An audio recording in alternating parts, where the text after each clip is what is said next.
اعوذ باللہ من الشیطان الرجیم بسم اللہ الرحمن الرحیم. عزیزان مان،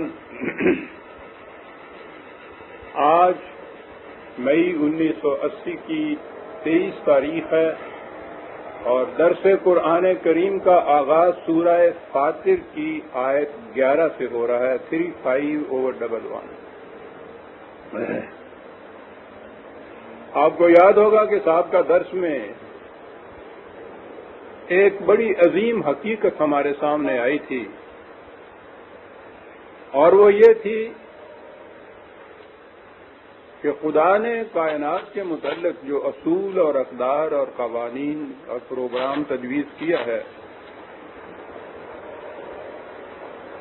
اگر وہ از خود خدا ہی کے پروگرام کے مطابق چلتا رہے تو اس میں ایک ایک دن خدا کا 50,000 سال کا ہوتا ہے. لیکن اگر اس کے ساتھ انسان کے دست و بازو، انسان کی رفاقت اس کے شامل حال ہو جائے تو وہ پھر وہی مرحلہ آئے دور و دراز انسانی حساب و شمار سے طے ہونے شروع ہو جاتے ہیں. بڑی عظیم حقیقت تھی جو اس نے کہی. اگلی آیت میں اس کی ایک شہادت پیش کی ہے، اور میں سمجھتا ہوں کہ یہ ٹھیک ہے. اس اعتبار سے ہم خوش قسمت ہیں کہ کچھ ایسے دور میں آئے ہیں کہ علم انسانی نے اتنی ترقی کی ہے، اتنا اونچا چلا گیا ہے کہ قرآن کریم کے اس قسم کے حقائق نسبتاً ہم آسانی سے سمجھ سکتے ہیں. اس سے پہلے دور کے لوگوں کو یہ ایڈوانٹیج حاصل نہیں تھا. علم انسانی اس دور میں اس سطح پہ نہیں پہنچا ہوا تھا.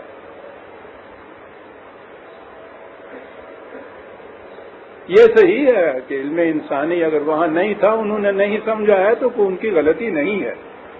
غلطی ہماری یہ ہے کہ جو یہ کہہ دیتے ہیں کہ جو کچھ انہوں نے سمجھا ہے وہ حرف آخر ہے، اس میں ترمیم نہیں ہو سکتی، اصلاح نہیں ہو سکتی. عصر حاضر میں اگر مزید انکشافات ہمارے سامنے آئے ہیں تو ان کی روشنی میں ان میں تبدیلی نہیں ہو سکتی.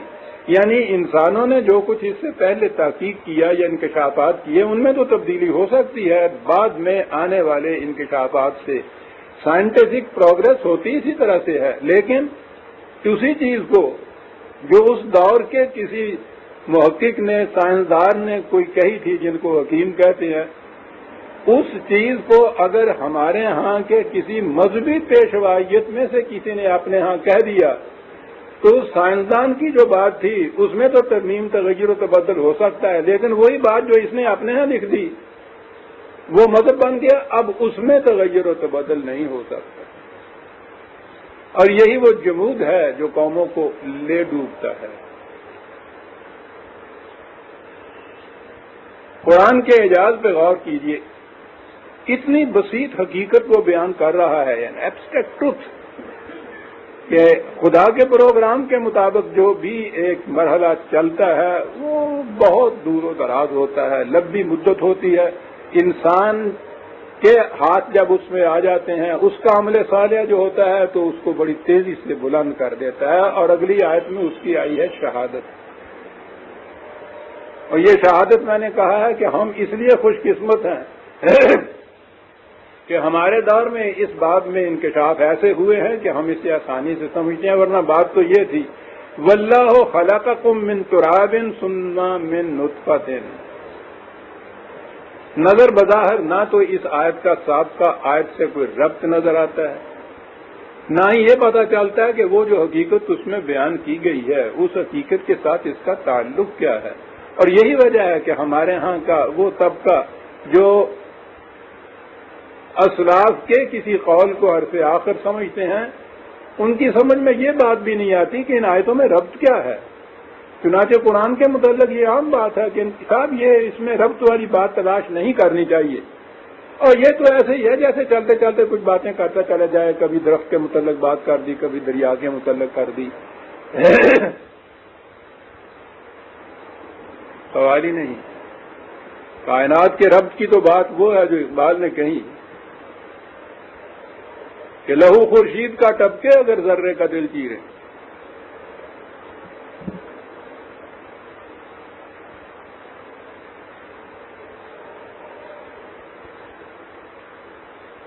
رب کی کیفیت یہ ہے اس قرآن کی، کل ہم سے والناس تک ایک مربوط سلسلہ چلا جاتا ہے۔ واللہ خلقکم من تراب، اللہ نے عام ترجمہ کیا جائے گا، اللہ نے تمہیں مٹی سے پیدا کیا، ثم من نطفۃ، پھر نطفے تک آ گئے۔ بات سمجھ میں نہیں آتی۔ اسی حقیقت کو سامنے رکھیے کہ خدا کے پروگرام کے مطابق جو اس کا، خدا کے امر کے مطابق جو اس کا پروگرام چلتا ہے بڑا سست رفتار ہوتا ہے، تمہارا ہاتھ اس میں ابھی نہیں لگتا۔ تخلیق انسانی یا جتنے جاندار ہیں ان کی تخلیق کے متعلق میں متعدد درسوں میں بتا چکا، لکھ چکا ہوں اپنی کتابوں کے اندر، ایوولوشن کی تھیوری یا نظریہ ارتقاء جسے کہتے ہیں۔ ابتدا ہوتی ہے ایک نفس وحدت سے، یونیلیٹرل سیل سے، ایک ایسا سیل وہ جو نیکڈ آئی سے برہنہ آنکھ سے دیکھا بھی نہیں جاتا، مائکروسکوپ کے نیچے دیکھا جاتا ہے، اس سیل سے، اور وہ سیل جو ہے اس کے اندر ابھی نر و مادہ کی تمیز نہیں ہوتی، ایک ہوتا ہے، واحد ہوتا ہے۔ وہ سیل کس طرح سے بنتا ہے؟ قرآن نے کہا ہے کہ ہر شے وجعلنا من الماء کل شیء حی، زندگی کی ابتدا پانی سے ہوتی ہے، لیکن اس ابتدا جو پانی سے ہوتی ہے اس کے لیے ایک پروسیس یہ ہے کہ وہ پانی مٹی کے ساتھ ملے تو پھر اس میں سے جرثومہ بنتا ہے۔ تو چنانچہ تحقیق یہ ہے کہ یہ جوہر یا یہ دریا کے کنارے کے اوپر جوہر وغیرہ کے جو کائی وغیرہ جمتی ہے، مٹی اور پانی جو ملتا ہے تو اس میں سے خمیر اٹھتا ہے، تو اس خمیر کے اندر سے یہ پہلا جرثومہ پیدا ہوتا ہے۔ قرآن نے اسے طین لازب کہا کہ زندگی کے جرثومے کی ابتدا چپ چپی مٹی سے ہوتی ہے۔ کہیے اس سے پہلے کون اس بات کو سمجھ سکتا ہے؟ کہیں اس نے خالی ترابی کہا ہے اس کو، پھر معاصات میں بنایا ہے۔ تو اب اگر یہ چیز جو ہے کہ خدا نے انسان کی تخلیق مٹی سے کی تو وہ تصور وہی ہو سکتا تھا، وہ آدم کا پتلا ایک مٹی سے بنایا گیا، اور کوئی بات ان کے سمجھ میں آ نہیں سکتی تھی، اور یہ بھی اس لیے آئی کہ تورات میں ایسا لکھا ہوا تھا۔ وہاں سے یہ چیز وہ آئی، وہ یہودی عیسائی اس چیز کو عام کرتے تھے، انہوں نے بھی سن پایا، علمی تحقیق تو ہوئی نہیں تھی، اس لیے انہوں نے بھی یہی کہا کہ وہ ایک مٹی کا ایک گھومڑا سا تھوبا سا، وہ جیسے چاک پہ کمہار مٹی کا، ویسے تو وہ تودا لفظ ہے لیکن تھوبا زیادہ لفظ بہتر ہے اس واسطے، وہ بگڑا ہوا تودا کا ہی ہے، وہ رکھتا ہے اسے اور پھر اس کو گردش دیتا ہے، اور اس میں سے پیالہ اور سراہی اور پرات اور یہ چیزیں، واللہ یصورکم، جیسے وہ قرآن کہتا ہے کہ الگ الگ فارمز تمہیں دیتا چلا جاتا ہے۔ تو انہوں نے یہی سمجھا کہ تراب یا طین کے معنی یہی ہیں، گوئی ہوئی مٹی، اس کو رکھا اللہ میاں نے چاک سے اور اس کو بنایا، اور اس کے بعد وہ آدم کا ایک پتلا بنایا۔ اس سے زیادہ کیا سمجھ سکتا تھا؟ مہمے تھے، کس چیز سے کیا چیز بنا دی۔ بچپن کی بات یاد آ گئی، ساڈے باتاں پاؤندے ہوندے سن، سون لگی ہوں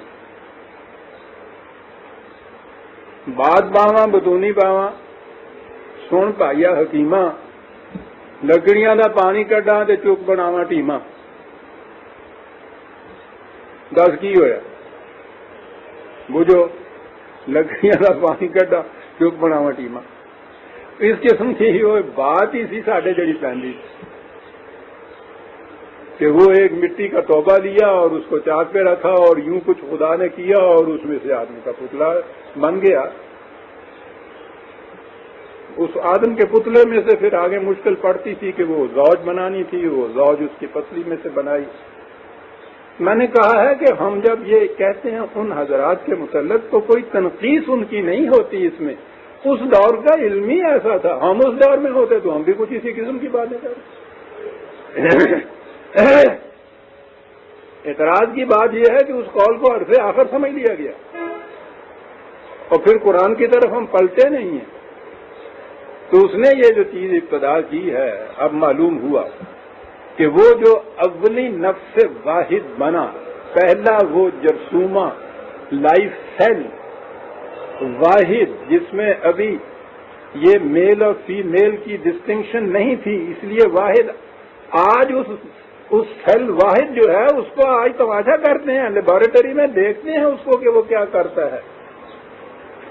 تو بہرحال یہ تو دوسری بات تھی، وہاں سے یہ سلسلہ چلا، اس لائف سیل سے، تراب سے، بلکہ پانی اور مٹی کے امتزاج سے، اور کسی شکل میں جب یہ آیا ہے اور وہ مرحلہ آیا ہے کہ جس میں پھر آگے پروکریشن جسے کہتے ہیں، جنسی اختلاط سے آگے پیدا ہونا، خواہ وہ حیوانات میں ہو خواہ وہ انسانوں کے اندر ہو، تو جنسی اختلاط سے پیدا ہونے تک یہ جو مراحل تھے وہ ابتدائی جرثومے سے لے کے اس تک لاکھوں کروڑوں پتہ نہیں، اور اب تو اربوں سال ہیں جو اس کے اندر لگے۔ یہ جو کاروان حیات جن منزلوں سے گزرا ہے، ایک ایک منزل میں لاکھوں برس صرف ہوئے ہیں، پھر اس میں ایک ذرا سا تغیر ہوا ہے اور اگلا مرحلہ اس کا شروع ہوا۔ ایک ایک دن خدا کا 50,000 سال کا، اس تین لازم سے شروع کر کے تمہاری تخلیق کہتا ہے، کیا بات ہے، اس تین لازم سے شروع کی۔ یہ مراحل جو تھے لاکھوں کروڑوں برس کے، یہ اس لیے تھے کہ اس کے ساتھ انسان کا ہاتھ ابھی نہیں لگا تھا۔ خدائی پروگرام کے مطابق یہ سلسلہ یوں کہ یہ از خود چل رہا تھا، از خود تو غلط ہے، خدائی پروگرام کے مطابق چل رہا تھا، انسان کا ہاتھ ابھی اس میں نہیں لگا تھا، اس لیے اس کی جو رفتار تھی اس میں تیزی نہیں پیدا ہوئی۔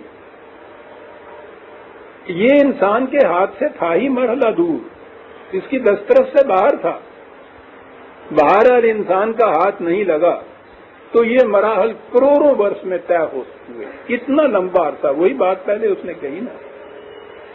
اور اس کے بعد کہتا ہے کہ ثم نطفۃ ثم جعلکم ازواجا، کہا اور اس کے بعد جب پھر اب تمہاری دنیا آئی تو اس میں نار اور مادہ، مؤنث اور مذکر، مرد اور عورت کے جنسی اختلاط سے آگے پھر تخلیق ہوئی۔ اب آ گیا انسان کا مرحلہ۔ اگر اس کی رفاقت اس میں نہ ہو، جنسی اختلاط نہ ہو، خدا کا پروگرام دھرے کا دھرا رہ جاتا ہے۔ وہ جو از خود وہاں سے چلا تھا، اتنے مراحل طے کرتا ہوا اس شکل میں آ پہنچا تھا، یہاں آنے کے بعد اس نے اپنا وہ جو پروگرام تھا اس پروگرام کو چھوڑ دیا، انسان کی زندگی میں آن کے، حیوان کی زندگی میں، یہاں اب آ کے اب انسان پہ آ گیا، اس پروگرام کو آگے بڑھائے۔ اگر یہ جنسی اختلاط نہ ہو تخلیق ختم ہو جاتی۔ یوں نظر آتا ہے جیسے اس نے اس پروگرام کو یہیں تک از خود پہنچانا تھا اور اس کے بعد اس کے سپرد کرنا تھا کہ لو بھائی اب تم آگے چلاؤ۔ اور جب اس نے آگے چلایا ہے، آپ حیران ہوں گے، یہ سائنس کے انکشاف، رحم مادر کے اندر وہ جو جرثومہ حیات ہوتا ہے وہ وہی ہوتا ہے جو اولی جرثومہ حیات تھا، اور جو مراحل اس جرثومے نے ایک پیکر یا شکل اختیار کرنے کے لیے کروڑوں سال لگے تھے، جس کو 6 مہینے کے عرصے میں وہ سارے مراحل طے ہو جاتے، یہ جرثومہ جو ہے رحم مادر کے اندر، یہ ایوولوشن کے ارتقاء میں جتنی سٹیجز میں سے گزرا ہے، یہ جو کچھ بنا ہے جس جس شکل میں، آپ حیران ہوں گے کہ 6 مہینے کے عرصے میں اس شکل میں بنتا ہے اندر یہ اسی طرح سے. یہ جرثومہ ان تمام مراحل میں سے گزرتا ہے جو اس سے پیشتر از خود گزر رہا تھا. وہ اس جرثومے کی اندر جتنی ڈیولپمنٹ ہوتی ہے اس کے اب تو بڑی آسان ان کے ہوئے ہو گیا. وہ ان کے متعلق تصویریں جب لیتے ہیں اور ایوولوشن کی تھیوری کے اندر جب یہ دیکھتے ہیں کہ وہی جو پچھلی تخلیق کے جو مراحل میں سے گزری ہے زندگی اس میں سے وہ جو لیتے ہیں وہ تصویریں، الگ بات ہے کہ وہ 50-50 100 فٹ کے ہوں اور یہ ملی میٹر کے لمبائی چوڑائی کا ہو، لیکن ہوتا یہ وہی ہے جو وہاں ہوتا. سارے مراحل جو اس نے طے کیے تھے اربوں سال میں یا شاید کروڑوں سال میں یا لاکھوں سال میں، یہ رحم مادر کے اندر جب انسان کی عمل صالحہ اس کو بلندیوں تک لے جاتا ہے تو 6 مہینے میں طے کر دیتا ہے. صاحب غور فرمایا آپ نے کہ وہ جو کہا تھا کہ ہمارا امر جب ہمارے ہی پروگرام کے مطابق چلتا ہے تو کروڑوں سال میں وہ بات طے ہوتی ہے. جب انسان کا ہاتھ اس میں لگتا ہے تو وہ کروڑوں سال برسوں مہینوں یا دنوں میں طے ہو جاتے ہیں. اس کی یہ مثال جو تھی کہ تراب سے شروع کر کے اور جنسی اختلاط تک تو پہنچایا ہے، اندازہ لگائیے عزیزان ایمان، اس کی داد تو یورپ کا کوئی انوینٹر دے سکتا ہے. ہم کیا داد دیں گے؟ داد کا لفظ بھی غلط ہے. خدا کو کیا داد دی جائے گی؟ اس کو اپریشیٹ تو کوئی سائنٹسٹ ہی کر سکتا ہے، ایمبریولوجسٹ کر سکتا ہے کہ کیا کیا گیا ہے قرآن. لیکن کس قدر ایک زندہ شہادت ہے اس بات کی کہ جب ہمارے پروگرام کے مطابق وہ سلسلہ تخلیق چلا تو کروڑوں برس لگے. جب تمہاری رفاقت ساتھ اس کے آئی ہے تو وہی کروڑوں برس جو تھے وہ چند مہینوں میں چند دنوں میں طے ہو گئے.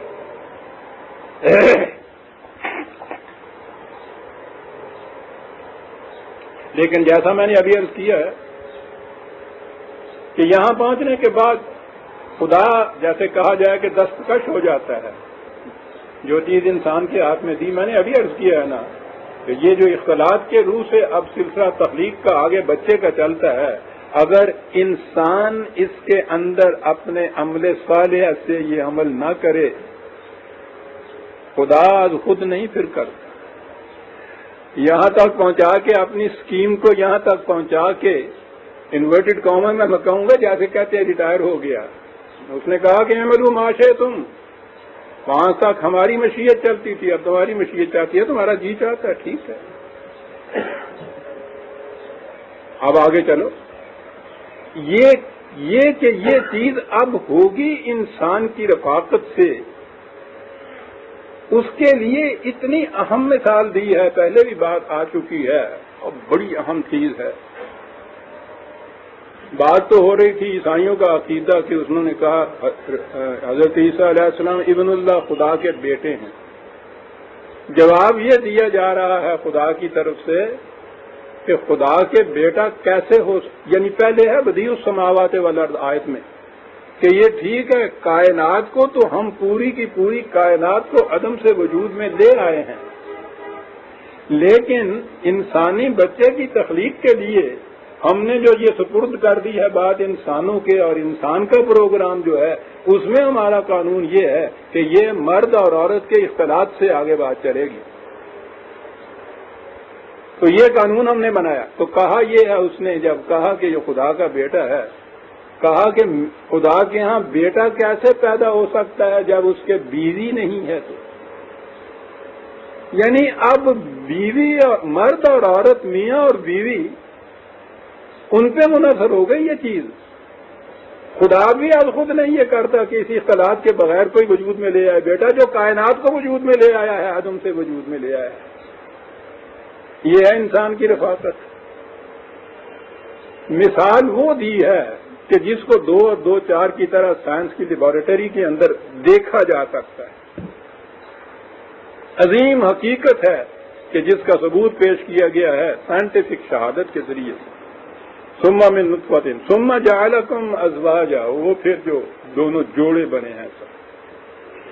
اور اس کے بعد وما تحمل من انثى ولا تضع الا بعلمه، پھر اس کے بعد رحم مادر میں کن کن مرحلوں سے وہ گزرتا ہے جنین، کیا کیا تبدیلیاں ہوتی ہیں اس کے اندر، کیا کیا پھر اس کے بعد کس طرح سے وضع حمل ہوتا ہے، تولید ہوتی ہے، پتہ ہم بعلم میں، ہمارے علم میں ہوتا ہے وہ، یعنی آپ صرف اتنا ہی کہا کہ ہمارے علم میں ہوتا ہے، ہم جانتے ہیں کیا ہو رہا ہوتا ہے، یہ نہیں ہوتا کہ پھر اس کے بعد وہ بھی ہمارے ہی منشا کے مطابق ہوتا ہے، علم صرف۔ اور عجیب بات ہے، جہاں جہاں بھی قرآن میں رحم مادر کے اندر جنین کی صورت آئی ہے، ہر جگہ علم کا لفظ آیا ہے قرآن کا، کہ ہمارے علم میں ہوتا ہے۔ اور وہ جو ہمارے ہاں وہ مشہور ہے نا کہ وہ عام طور پہ جہالت نہیں، کہ وہ 4 چیزیں ایسی جن کے متعلق انسان کچھ نہیں جان سکتا، اور وہ یہ ہے کہ وہ انسان نہیں جان سکتا کل کیا کرے گا، وہ نہیں جان سکتا وہ کس زمین پہ اس کی موت آئے گی، کب اس کی موت آئے گی، اس میں یہ بھی ہے کہ وہ نہیں جان سکتا کہ رحم مادر میں کیا ہے، یہ بالکل غلط ہے۔ وہ 2 چیزیں تو ہیں، ان کے متعلق تو انسان نہیں کہہ سکتا کچھ کہ فیوچر میں کیا چیز ہوگی، فیوچر نہیں یہ جانتا۔ یہ جو ہے رحم مادر کے بعد یہ کہیں خدا نے نہیں کہی کہ انسان نہیں جان سکتا، اس میں یہی کہا ہے کہ خدا کو اس کا علم ہوتا ہے صرف، اور اس کا علم تو ساری کائنات میں جو کچھ ہو رہا ہے اس کا علم خدا کو ہوتا ہے۔ تو اس کے معنی یہ تھوڑی ہے کہ خدا انسان کو اس کا علم نہیں ہوتا، اس نے تو خود انسان کو علم آدم الاسماء سے تو بات شروع کی ہے، اس نے علم تو اس نے خود دیا ہے، علمہ بالقلم اس نے خود کہا ہے، ہم نے تعلیم دی ہے، علمہ البیان اس نے کہا ہے، بولنا بھی سکھایا ہے، لکھنا بھی سکھایا ہے، تعلیم دی ہے، علم دیا ہے۔ تو یہ بات نہیں کہ جس چیز کا علم خدا کو ہے وہ علم انسان کو اس کا نہیں ہے۔ جس چیز کی نفی خدا نے کی ہے کہ انسان کو اس کا علم نہیں ہو سکتا، بس وہی حد ہے جس میں انسان کو اس کا علم نہیں ہو سکتا۔ باقی ساری کائنات کے متعلق خدا نے اس کو خود علم دیا ہے، ہو کیوں نہیں سکتا؟ بات ضمناً آ گئی تھی، اللہ بعلم ہی، اس میں اس کا علم ہوتا ہے۔ بات یہ کہی کہ ہمارا علم تو ہوتا ہے، عمل ہمارا نہیں ہوتا اس میں، عمل اب انسان کا ہی ہوا۔ اب انسان کی دنیا کے اندر بات یہ ہو گئی کہ یہاں وہی نتائج مرتب کرنے کے لیے جو خدا اپنی کائنات میں یوں کر رہا ہے، اب انسانوں کی رفاقت کے لیے اس کے عمل صالح کی ضرورت پڑ گئی ہے۔ یہ اگر اس کا رفیق اس دنیا میں، اس زندگی میں نہیں بنتا تو پھر وہ نتائج مرتب نہیں ہو سکتے۔ مرتب اس کے وہ ہوں گے نتائج اس پروسیس سے، اسی طریق سے، وہ جو ایک دن 50,000 ہزار سال کا ہے۔ اور یہی چیز ہمارے ہاں کی معاشرتی زندگی کے اندر بھی ہے۔ جتنی چیزیں اس کے خلاف، قانون کے خلاف یہ انسان کر رہا ہے اور نتیجہ اس بھگت رہا ہے، وہ اس کے کائناتی قانون کی روح سے یہ انسان کشاں کشاں جا رہا ہے اس منزل کی طرف جو اس نے اس کے لیے متعین کی تھی، وہ منتخب کی تھی، میں کہوں متعین نہیں ہے لفظ قرآن کا، منتخب کی تھی اس کے لیے، جا رہا ہے انسان، لیکن رفتار اس کی وہی ہے۔ 1400 سال کے عرصے میں یوں ہی چند قدم چل سکتا ہے یہ انسان اس کی طرف۔ وہ جو 1400 سال پہلے جب انسان کی رفاقت اس کے ساتھ آئی تھی تو چند دنوں کے اندر اس نے وہ سارے مراحل طے کر کے تمام نتائج برآمد کر لیے۔ تو جو میں نے کہا تھا کہ آپ 24 گھنٹے کے اندر گلاب کا پھول پیدا کر لیتے ہیں، انہوں نے تو 24 گھنٹے سے بھی کم عرصے میں پھول پیدا کر دیے۔ صحن کائنات بھر گیا تھا پھولوں سے جب ان کا ہاتھ لگا ہے، محمد الرسول اللہ والذین معہ کا۔ بے علم ہی، اس کے علم میں ہوتا ہے۔ آگے اب علم انسان کی زندگی کا اگلا مرحلہ جو ہے وہ زندگی عمر یا موت کا مرحلہ ہے، اس کے ساتھ ہی کہا وَمَا يُعَمَّرُ مِن مُعَمَّرٍ وَلَا يُنْقَصُ مِنْ عُمْرِهِ إِلَّا فِي كِتَابٍ۔ اب یہ وہ آیت ہے کہ جس کے غلط مفہوم نے پھر اور ہمارے لیے مصیبتیں اور الجھنیں اور کشمکش پیدا کر دی۔ موت کا ایک دن مقرر ہے، ضرب المثل ہے، ہمارے ہر ایک کی زبان پہ یہ بات ہے کہ وہ تو لکھی ہوئی ہے صاحب، ٹال ہی نہیں سکتی۔ اپنے وقت پہ آ کے رہے گی صاحب.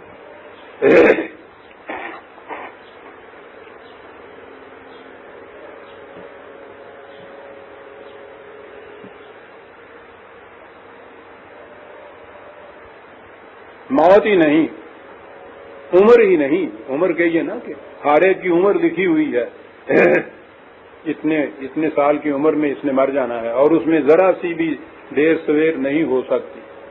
متعین ہے، مقرر ہے، پہلے سے لکھی ہوئی ہے، تقدیر میں ہے، قسمت میں ہے، خدا نے فیصلہ کیا ہوا ہے.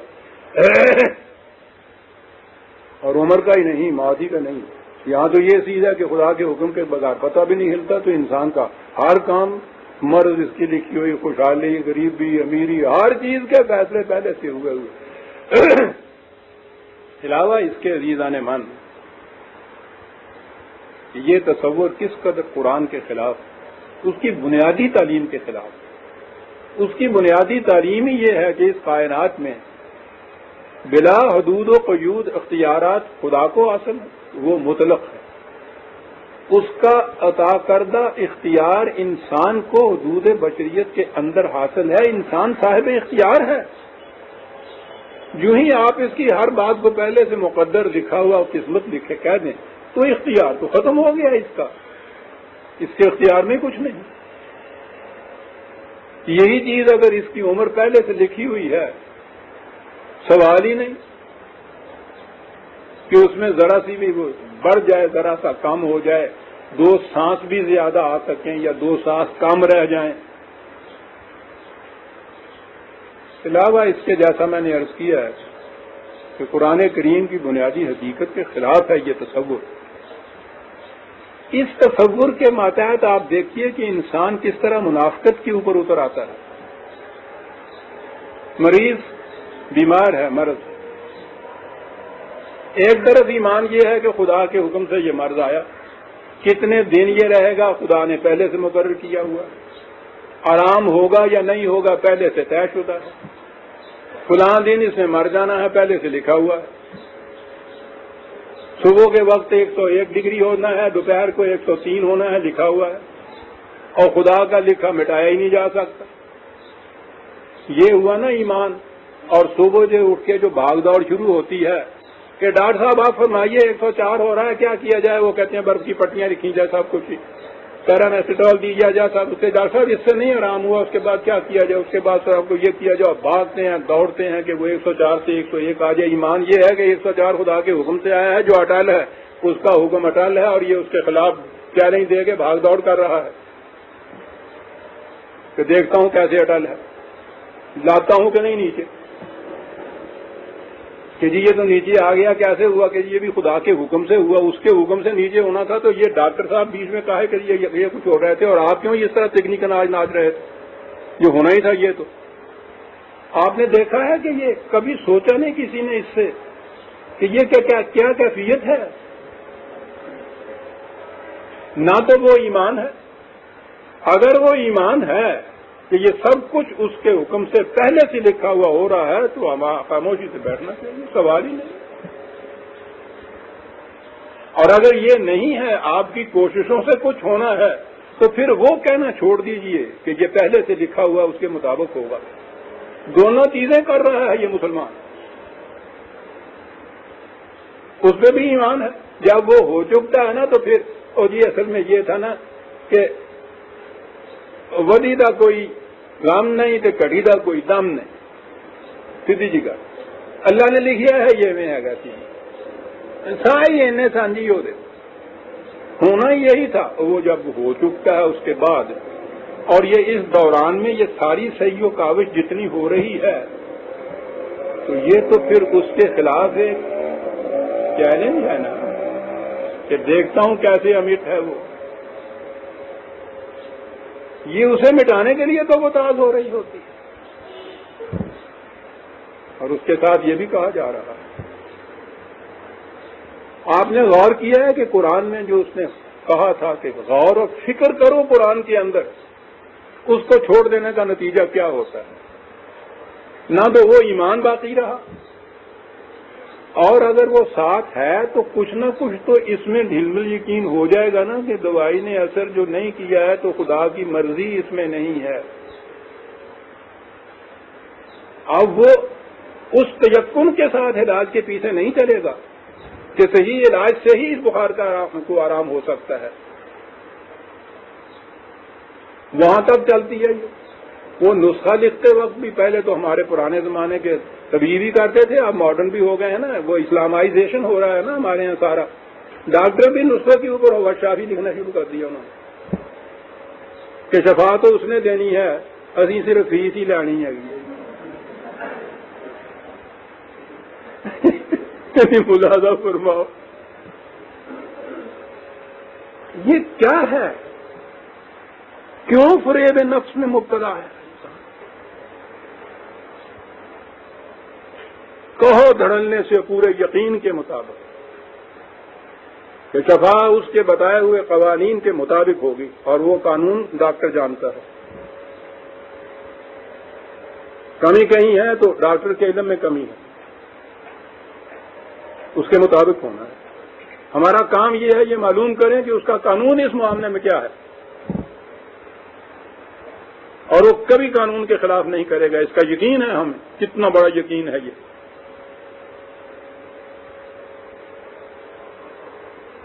یہاں آگے آدمی ایک یقین کے اوپر، یہاں منافقت نہیں رہی، لیکن دونوں چیزیں ساتھ چلتی ہیں. اس لیے کہ یہ جو ہے نا کہ صاحب خدا کے حکم کے سب کچھ ہوتا ہے، اس سے انسان دیندار یا اللہ والا بن جاتا ہے جس منافقت سے.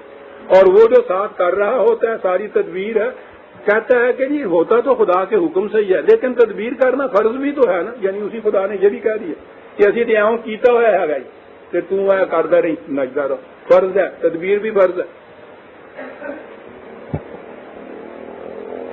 ایک سوچ کے سوئچ آف کر دینے سے کہاں پہنچ جاتی ہے. نہ اس یقین پہ رہی کہ وہی سب کچھ کرتا ہے کہ چلو بیٹھ جاؤ باروں میں، نہ اس یقین کے اوپر رہی کہ یہ ہوتا ہمارے اختیار، ہمارے ہاتھوں ہمارا نقصان ہوتا ہے. اس کے قانون کی روح سے، قانون یہ ہے کہ سینکھیا اتنا پھانک لو موت ہو جائے گی.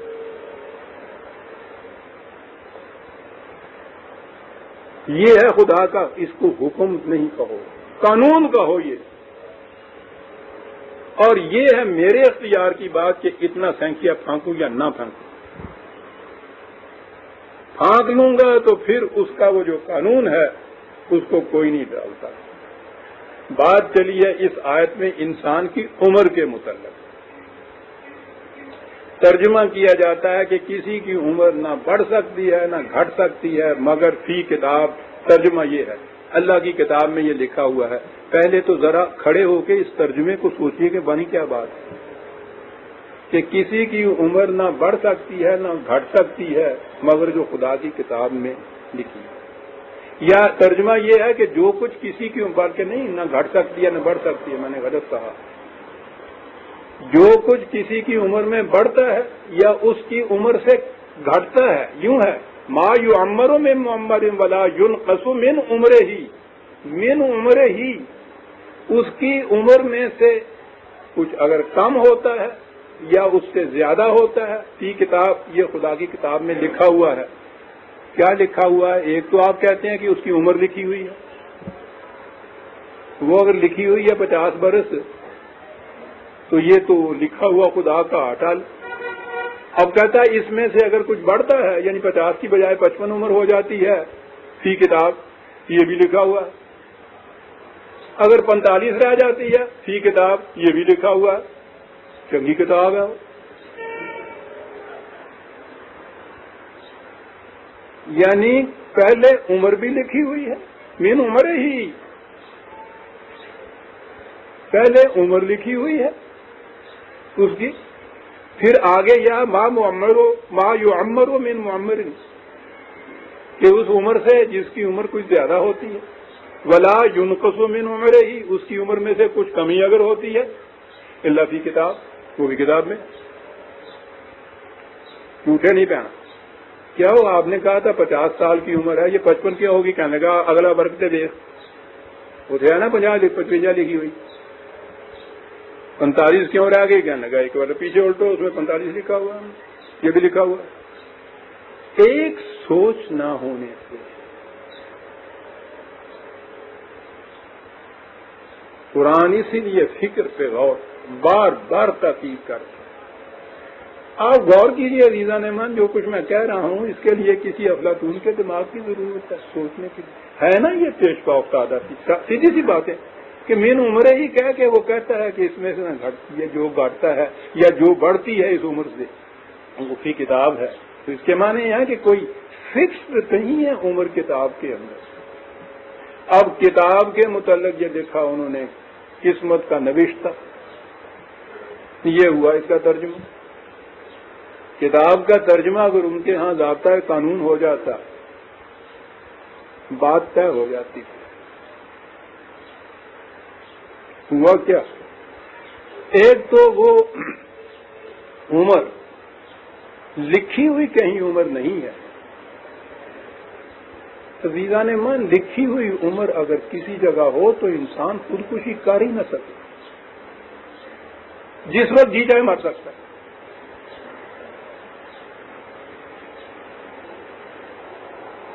اور اگر یہ چیز ہو کہ وہ جو لکھی ہوئی عمر ہے اس کے مطابق یہ مرا ہے اور خدا کے حکم کے ساتھ ساتھ کچھ ہوتا ہے، خدا ایک جگہ قتل کے متعلق پھر یہ ہوا نا کہ جس نے قتل کیا ہے خدا کے حکم سے کیا ہے، جو مقتول ہے جسے قتل کیا گیا ہے اس کی عمر ہی اتنی تھی، اور قاتل کو خدا پھانسی پہ بھی چڑھاتا ہے۔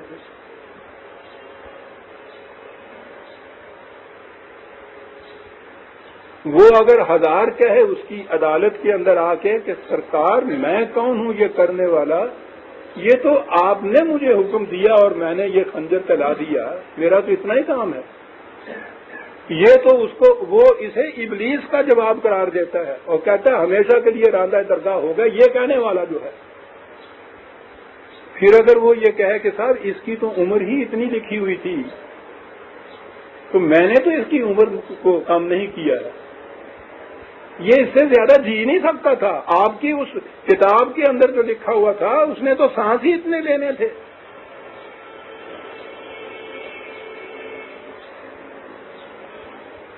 اسے وہ مانتا نہیں، کہتا یہ مجرم ہے، اس نے اس کو مار دیا ہے، وہ اپنے وقت کے اوپر موت کے ہاتھوں نہیں مرا، اس نے اس کو مار دیا۔ من قاتل نفس بغیر نفس، یعنی جس نے کسی ایک جان کو بھی عدل کے علاوہ قتل کر دیا، یوں سمجھو کہ اس نے پوری نوع انسانی کو قتل کر دیا۔ جس نے کسی ایک کو قتل کر دیا تو قتل کرنے والا مجرم ہے نا۔ جسے قتل کیا جاتا ہے یہ بات نہیں کہ اس کی عمر یہی تھی جو ختم ہو گئی ہے، اس نے تو ابھی جینا تھا، یہ کہ کچھ بھی ہے اس میں۔ تو پھر یہ کیا ہے جو کہا گیا؟ اور سانس کی بات یاد آ گئی کہ سانس لکھے ہوئے ہوتے ہیں، جیسے یہ ہے نا کہ اناج لکھا ہوا ہوتا ہے، سانس لکھے ہوئے ہوتے ہیں کتنے لینے ہیں۔ یہ حضرت میاں میر علیہ الرحمت ہمارے لاہور میں ہی جن کا مقبرہ ہے، ان کے احوال میں ہم کو سناتے تھے۔ یوگا جو ہندوؤں کا ہے اس کے اندر ایک مشق ہوتی ہے، حبس دم جسے کہتے ہیں، سانس روک لینا۔ وہ مشقیں ہیں اس قسم کی جس کا جی چاہے کر لے، سانس روک لیتے ہیں۔ وہ اتنے دور تک اس میں پہنچتے ہیں کہ آپ نے سنا ہوگا کبھی یا پڑھے ہوں گے اخبارات میں کہ ان کے جوگی جو ہیں وہ زندہ قبر کے اندر مکفل منو مٹی کے اندر چلے جاتے ہیں جہاں ہوا کا ذرا سا بھی دخل نہیں ہوتا، 40 دن زندہ رہتے ہیں حبس دم۔ تو یہی مشقیں ہمارے ہاں کے تصوف میں بھی آئے ہوئے۔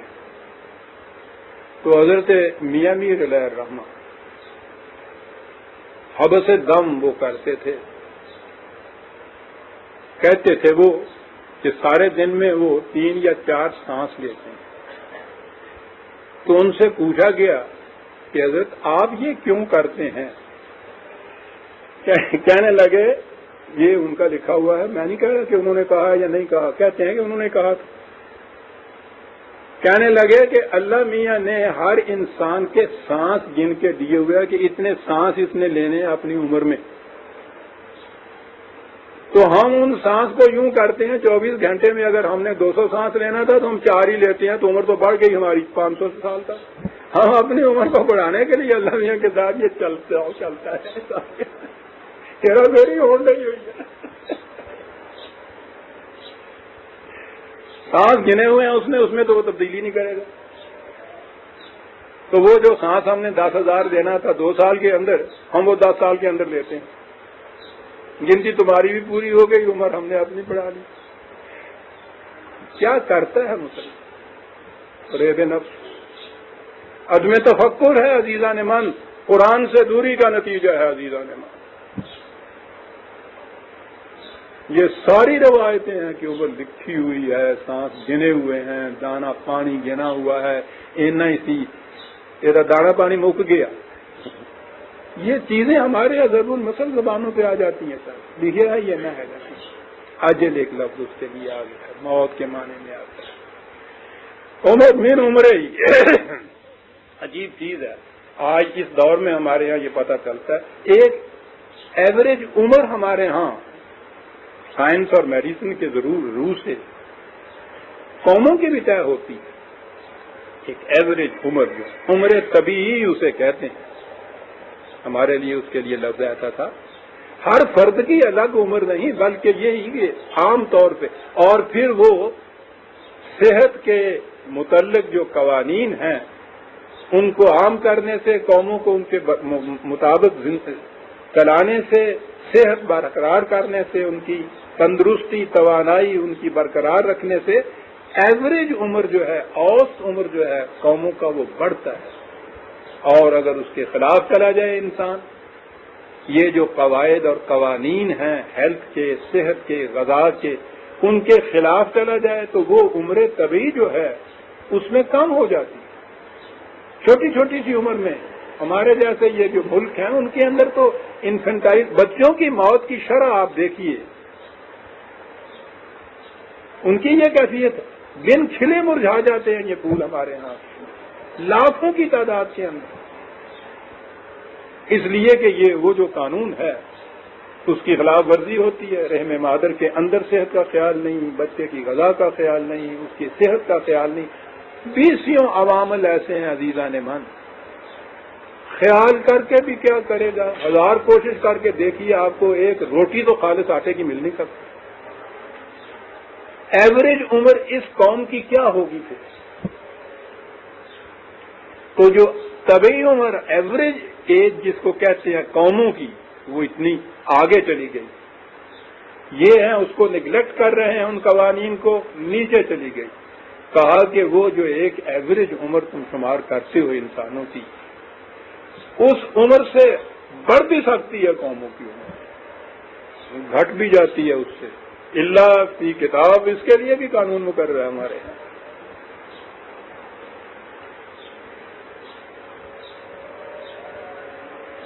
ان ذالک علی اللہ یسیر، کہتے ہیں کہ یہ کچھ بات ہمارے لیے مشکل نہیں تھی۔ مشکل تو جب ہوتی کہ ہم ایک عمر لکھ دیتے اور پھر کہتے کہ یہ اٹل ہے، اس میں تبدیلی نہیں ہو سکتی، پھر مشکل تھی ہمارے لیے کہ ہم کہتے تبدیلی نہیں ہو سکتی، تم اس میں تبدیلی کر دیتے تھے، ابھی پھنس جاتے مصیبت ہی۔ کیا بات کہی ہے، ان ذالک علی اللہ یسیر، جو بات ہمارے قانون کے مطابق ہوتی ہے اس میں ہمیں کوئی مشکل ہی پیش نہیں آتی۔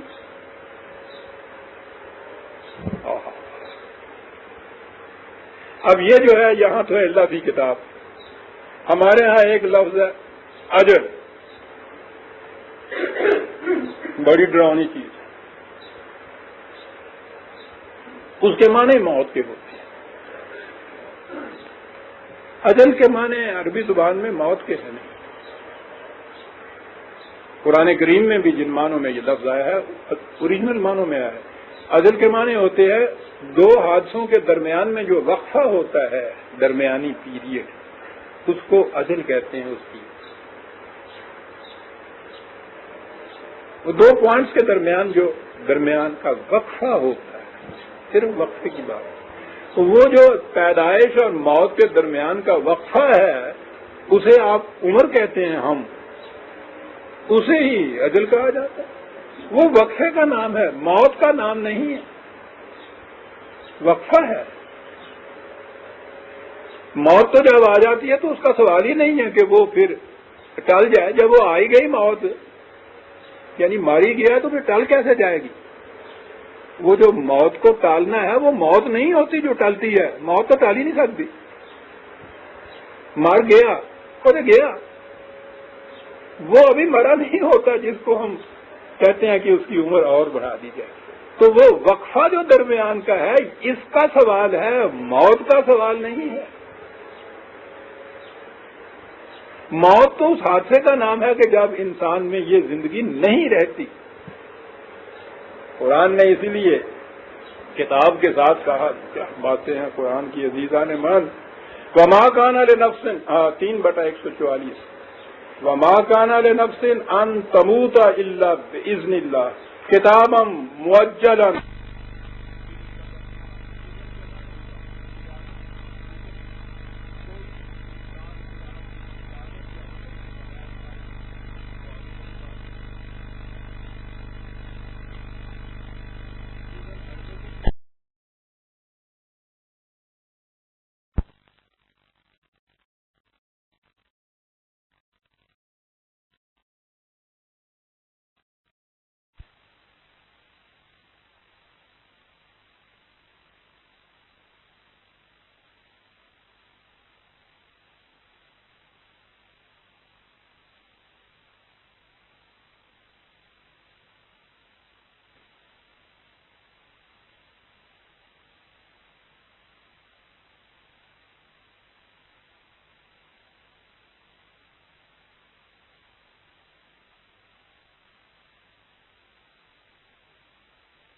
ہوتا ہے، میں مثال دے رہا ہوں، 50 اور 10 کہہ کے مبادہ ڈاکٹر صاحب کہہ دیں کہ ہمارے معاملے میں دخل دے دیا، یعنی یہ ہے وہ جو چیز جو اس نے تقدیر کہا ہے، پیمانہ کہا ہے، معیار کہا ہے۔ معیار ہے جو ہم نے مقرر کیے ہوئے ہیں، اور یہ تمہارے اختیار پہ ہے کہ جون سا معیار تم کیا اٹھا کے اختیار کر لو۔ اذن کے معنی یہ ہوتے ہیں، اس کے مطابق ہوتا ہے۔ اس کے بعد ہے کتابم مؤجلا، اب اجل کے معنی موت لیے، کتاب کے معنی لکھا ہوا قسمت کا لیا، کتاب مؤجلا، اجل لکھی ہوئی، ترجمہ ہو گیا کہ خدا کے حکم کے سوا کوئی مر نہیں سکتا، اس کی اجل تو اس نے لکھی ہوئی ہے، اجل کے معنی موت، موت لکھی ہوئی ہے، چلو جی معاملہ ختم ہو گیا۔ ہاں موت تو اس کے قانون کے مطابق ہو، یہ پیدا ہونے اور آخری سانس لینے کے درمیان کا جو وقفہ ہے، مدت ہے، میعاد ہے اس کی، یہ ساری قانون کے مطابق مقرر ہو، متعین کی جاتی، تم خود متعین کرتے ہو اس کو۔ جیسا میں نے کہا زندگی کو بڑھانے کا عمل تو بڑا غیر محسوس ہوتا ہے، اچھی غذا، عمدہ صحت کے اصول، ورزش، سب چیزیں جتنی بھی ایسی ہوتی ہیں ان کو ساتھ رکھیے، جسے کہتے ہیں تبھی عمر بڑھ جاتی ہے اس کی، اور جب جی چاہے راوی میں چھلانگ لگا دیجیے، اسی وقت موت ہو جاتی ہے۔ مؤجل، اجل اس درمیانی وقفے کا نام ہے، وہ قانون متعین کرتا ہے اس کی روح سے۔ ٹھیک ہے، صحت مند لوگوں کی عمریں دیکھی ہیں کتنی کتنی، جس کی عمر بڑھتی ہے اس کے لیے تحقیق کرنے کے لیے پہنچتے ہیں پھر کہ تمہاری لمبی عمر کا راز کیا ہے۔ وہ یہ سن کے نہیں موڑ آتے کہ صاحب خدا نے کتاب میں لکھا یہ تھا کہ میں 125 برس تک زندہ رہوں گا، اس سے پوچھتے ہیں پھر دنیا کو بتاتے ہیں لمبی عمر کا راز یہ کتاب ہم مؤجلہ۔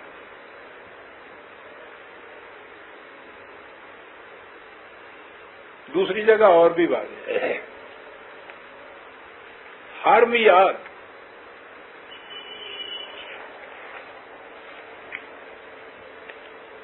عمل اور اس کے نتیجے کے برآمد ہونے کا درمیانی وقفہ، بیج بونے اور کھیتی پکنے کا درمیانی وقفہ، یہ ساری اجل کہلاتی ہے۔ اور اس کے لیے اس نے یہ کہا ہے 13/38 لِکُلِّ اجل کتاب.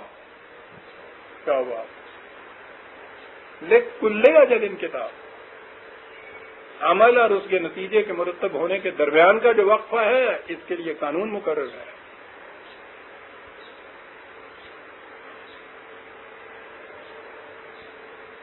یہ ہے چیز. گیہوں بوئیے تو وہ جو تھا اس کے ہاں قانون 6 مہینے لگ جاتے تھے. اس سے پہلے ہی ایک فصل مکئی کی لے لیتے تھے درمیان کہ اس لیے کہ جو درمیان کی اجل ہے وہ ایک قانون. اسی طرح سے قوموں کے متعلق بھی قرآن نے کہا ہے 7/34 وَلِكُلِّ أُمَّةٍ أَجَلٌ. قوم اس طرح سے جیسے فرد مرتا ہے نا مردہ، قوم اس طرح سے کبھی مردہ نہیں ہو جاتی. قرآن نے کہا ہے اس کے دائرے قومی کہ ایک قوم میں جب صلاحیت نہیں رہتی زندہ رہنے کی، زندہ رہنے کے مطابق یہ نہیں مانے سانس لینے کی، اس میں قوت نہیں رہتی، اس کے نظام میں استحکام نہیں رہتا، وہ قوم مقابلہ نہیں کر سکتی، نامساعد حالات کا زوال آ جاتا ہے اس کے اوپر، آہستہ آہستہ انحطاط ہو جاتا ہے اس کا. سانس لینے والے افراد تو وہ ہوتے ہیں، قوم کے اعتبار سے وہ مردہ قوم ہوتی ہے. یہ ہے قوم کی اجل. لِکُلِّ أُمَّةٍ أَجَلٌ. عروج کا زمانہ ان کا کتنا رہے گا قانون کے مطابق کیا ہوگا. تمہارا جی چاہے اس کو گھٹا دو، تمہارا جی چاہے اس کو بڑھا لو. جتنی زیادہ اس قانون کی مطابقت کرتے جاؤ گے یہ بڑھتا جائے گا زمانہ. اس کی خلاف ورزی کرنی شروع کر دو گے یہ گھٹ جائے گا. میں کہہ یہ رہا تھا کہ یہ جو ذہنوں کے اندر ہمارے لاشعوری طور پر صحیح بیٹھا ہوا ہے کہ موت کا ایک دن معین ہے، اپنے وقت پہ آگے رہتی ہے، ٹل نہیں سکتی، نہ گھٹ سکتی ہے نہ بڑھ سکتی ہے، کوئی چارہ ہی نہیں اس کے لیے، یہ بالکل غلط اور باطل تصور ہے، قرآن کی تعلیم کے خلاف. اس کے لیے اس نے تبھی قوانین مقرر کیے ہوئے، ان کے مطابق چلنے سے فرد بھی، اجتماعی طور پہ اقوام بھی زندہ رہتی ہیں، عروج پہ پہنچتی ہیں، استحکام ہوتا ہے. انسان کی زندگی میں بھی یہی کچھ ہوتا ہے. اس کے بعد اس کی خلاف ورزی کرنے سے انحطاط ہو جاتا ہے، زوال ہو جاتا ہے، خمردہ بھی ہو جاتا ہے. اور کہا یہ جو کائنات کے اندر ہمارے قوانین چلتے ہیں ان کو دیکھیے وہ کس طرح سے خود بخود عمل کرتے رہتے ہیں، کیونکہ انہیں اختیار اور ارادہ نہیں دیا. تم ہو کہ حق اور باطل کے اندر، دونوں کے اندر تم اختلاط کر لیتے ہو، دونوں کے اندر ملاوٹ کر لیتے ہو. سب سے زیادہ نقصان اسی وقت پہنچتا ہے جب ان دونوں میں امتزاج، ملاوٹ ان میں پیدا کر دی جائے.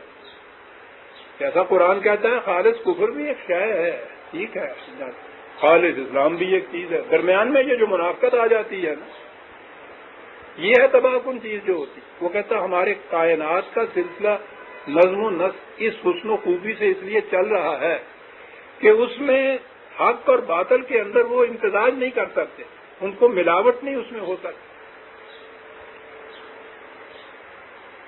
وہ اپنے اپنے قانون کے مطابق چلتے رہتے ہیں.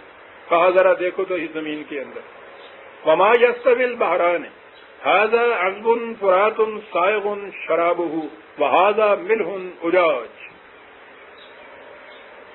یہ اس سے پہلے تو بات سمجھ میں نہیں آتی تھی کہ ایک نہایت نمکین، کڑوے نمکین پانی کا دریا اس کے معنی لیتے تھے بہنے والا، ایک بالکل میٹھا دریا بہنے والا.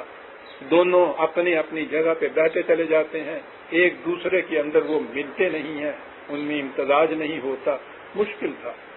اب یہ بات سمجھ میں آ رہی ہے. زمین کے نیچے پانی کی لہریں جاری ہوتی ہیں. یہ جو آپ کنویں کھودتے ہیں پانی کی ایک لہر کو اوپر لے آتے ہیں. چشمے بھی اسی طرح سے نکلتے ہیں. یہ بالکل دریاؤں کی طرح نیچے بہ رہی ہوتی ہے وہ. اور اس میں صورت یہ ہے کہ یہاں سے وہ کنواں آپ کھودیے کڑوا پانی نکلتا ہے. ذرا ہٹ کے دوسری جگہ پہ کنواں کھودیے نہایت عمدہ میٹھا پانی نکلتا ہے. زمینوں کے متعلق طے ہے کہ یہاں سے نہ کھودیے گا, یہاں پانی کھاری ہوتا ہے, کڑوا ہوتا ہے. وہاں کا چشمہ کنواں دیکھیے بڑا شیریں اور بڑا میٹھا پانی ہوتا ہے. کہتا ذرا دیکھیے تو صحیح, نیچے اتر کے دیکھیے کس طرح سے یہ دونوں روے, دونوں دریا جو بہ رہے ہوتے ہیں, لیکن ان میں یہ کبھی نہیں ہوتا کہ ایک اپنی حدود فراموشی سے بڑھ کے دوسرے کے اندر جا ملے, اس کے حقوق کی پامالی کر کے تجاوز کر جائے اپنی حد سے. وہ کبھی تجاوز نہیں کرتا. میٹھے والا میٹھا رہتا ہے, کڑوے والا کڑوا رہتا ہے. یہ ہمارا قانون ہے, اس کے مطابق تم بھی چلو گے تو یہ جو زندگی اور موت تم جسے تم کہتے ہو اس میں حد فاصل قائم ہو جائے گی. یاد رکھو دونوں کبھی نہیں ملتے. وَمِن كُلٍّ تَأْكُلُونَ لَحْمًا طَرِيًّا وَتَسْتَخْرِجُونَ حِلْيَةً تَلْبَسُونَهَا. اور ان میں سے پھر تم دیکھو اس قسم کی زندگی, مچھلیوں کی زندگی, تمہارے لیے تازہ گوشت اور بہترین پروٹین ہوتی ہے اس کے اندر. کہتے ہیں اتنا تازہ گوشت اس میں, جسم کی نشو و نما. اور اس کے بعد کہا پھر وہ موتی بھی نکلتے ہیں جن سے تم ہار بناتے ہو, سلک کے مروارید جسے کہتے ہیں, زیورات بناتے ہو, سامان زبائش اور آرائش بھی اس سے نکلتا ہے.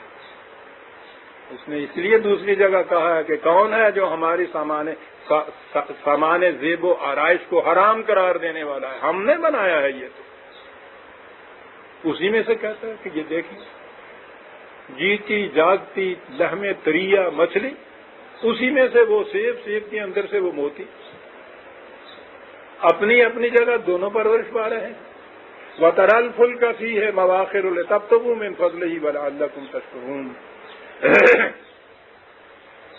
اور پھر تم دیکھو سمندر کی طوفان آمیز تلاطم خیز موجوں کو دیکھو, پہاڑ کی طرح اٹھتی ہیں, اور ان کے اندر ایک چھوٹی سی کشتی کو دیکھو سینہ باہر کو چیرتی ہوئی بس کی طرح کیسے تیرتی ہوئی چلی جاتی. یہ نہیں, وہ کہتا ہے یہ بڑے بڑے جہازوں کو دیکھیے.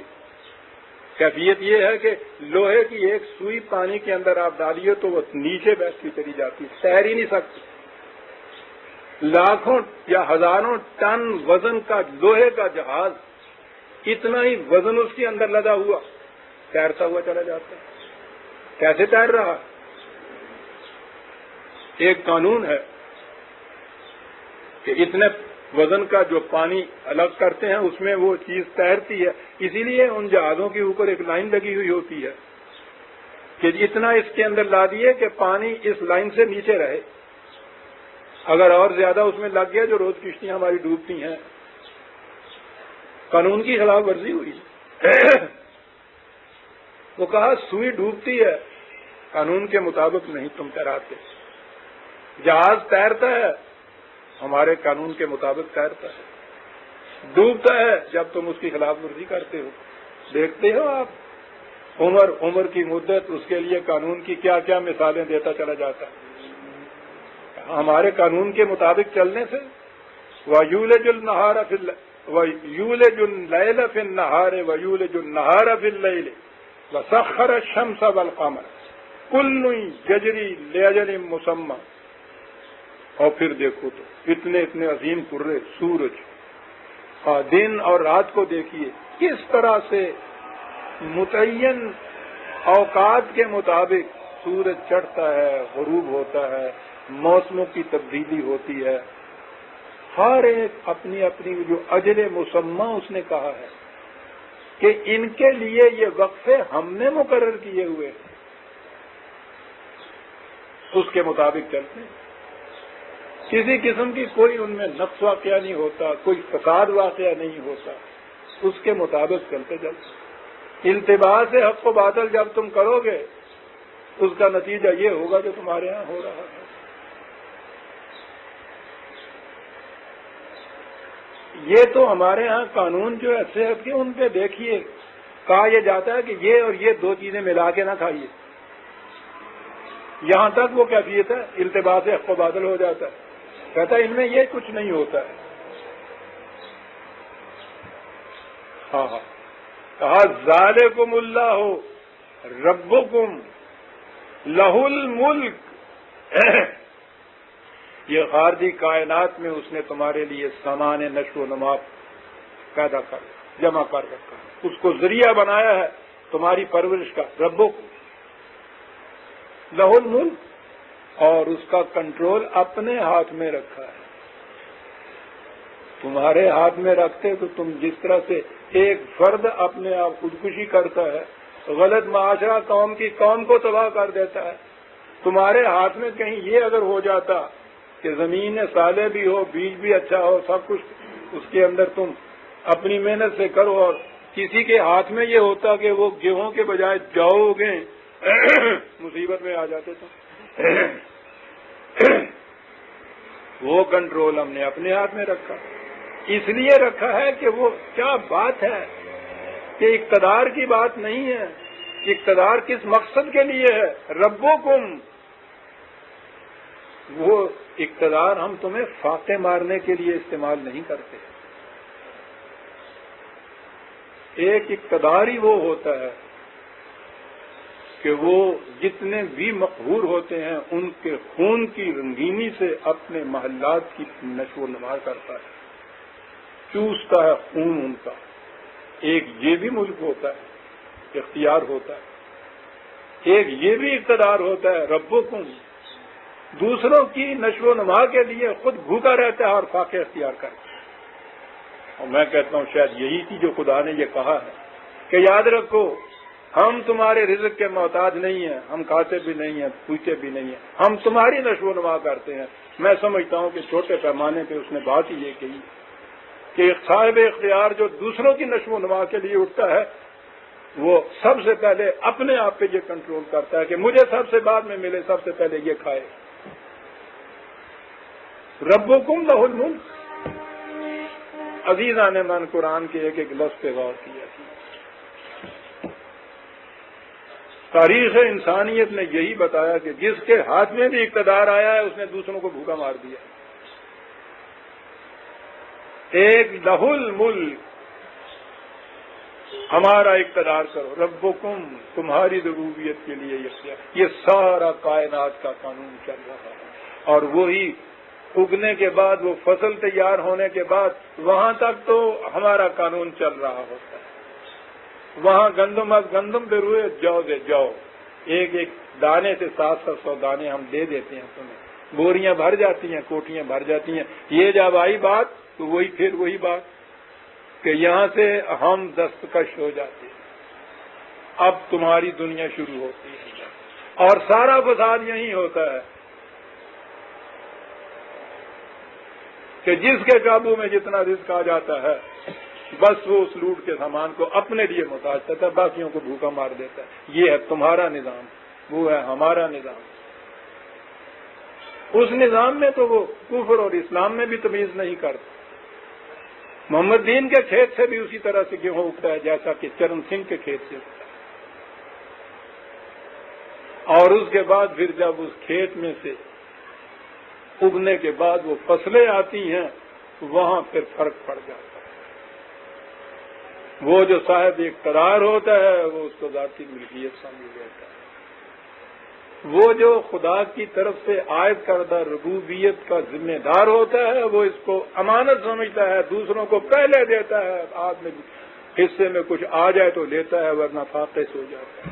ربکم لہ الملک، اور یہ ہے ہمارے ہاں کا والذین تدعون من دونہ ما یملکون من قطمیر، خدا کے علاوہ اگر کسی سے تم کہو، یاد رکھو ذرہ بھر اختیار نہیں کوئی رکھتا اس چیز کے اوپر ہمارے کائنات کے قانون کو بدلنے کے لیے۔ ہمارا وہ جو ملک ہے، ہمارے ہاں کا مملکت ہے، اس کے اندر کسی کا کوئی اقتدار نہیں ہے۔ اس لیے تم جو اس کے قانون کو چھوڑ کے انسانوں کی طرف رجوع ہوتے ہو، ان کے دروازوں کے اوپر جا کے جھولیاں پھیلاتے ہو، تذلیل شرف انسانیت بھی ہوتی ہے، بھوک سے بھی مرتے ہو۔ اس لیے یہ ہے کہ تم نے خدا کا وہ قانون جو کائنات خارجی کائنات میں رائج تھا، اپنی دنیا میں اس سے سرکشی تم نے برتی۔ اگر وہاں وہ تمیز نہیں کرتا چرن سنگھ اور محمد دین میں، تم اپنے ہاں رزق کی تقسیم میں یہ کس طرح سے تفریق پھر کرتے تھے کہ یہ میرا ہے اسے اتنا ملے، یہ دوسرا ہے اس کو یہ نہ ملے؟ یہی فرق ہے دوسروں کے، کہتے ہیں کچھ اختیار نہیں رکھتے۔ تو کہا یہ کہ تمہاری جہالت کی یہ کیفیت ہے کہ زندہ انسانوں کے ہی سامنے جھولیاں پھیلا کے نہیں تم کہتے، مردہ انسانوں کے ہاں جا کے بھی زندہ انسان مردہ انسان سے اپنے لیے کچھ مانگ رہا ہے۔ کہا اس سے زیادہ تو تنقیص انسانیت ہو نہیں سکتی۔ زندہ انسان مردہ انسان سے، مردہ بدست زندہ ہم روز کہتے ہیں۔